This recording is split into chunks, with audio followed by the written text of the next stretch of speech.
Happy Wednesday sa inyo mga boss.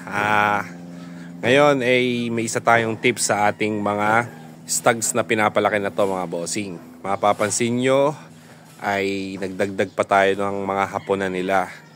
Dahil yung mga ganito po ngayon ay hindi na po natin talaga mapipigil yung pagfe-feather picking po nila. Yung pagtutukaan po nila ng mga balahibo sa mga kanya-kanyang likod. Kaya kahit anumang lagay natin na dahon ng malunggay dyan o anumang pamamaraan ay hindi na natin maiiwasan.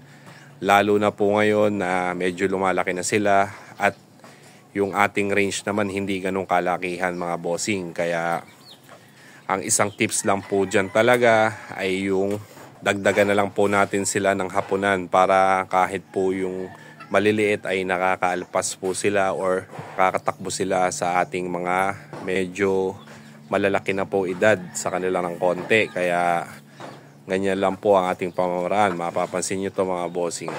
Ayan, medyo kakalagay ko lang kanina yan ay nasanay na sila. Ayan, bali ang pamamaraan lang po natin sa feather picking, lalo na po pag ganyan na po kalalaki yung iba nating mga alaga mga bossing. Syempre yan po ay mga nangangaya, ay pag maliit ang space natin na ating mga range ay dagdagan lang po natin yung mga hapunan nila. Ganyan lang po yung ginawa nating mga pamamaraan mga bossing.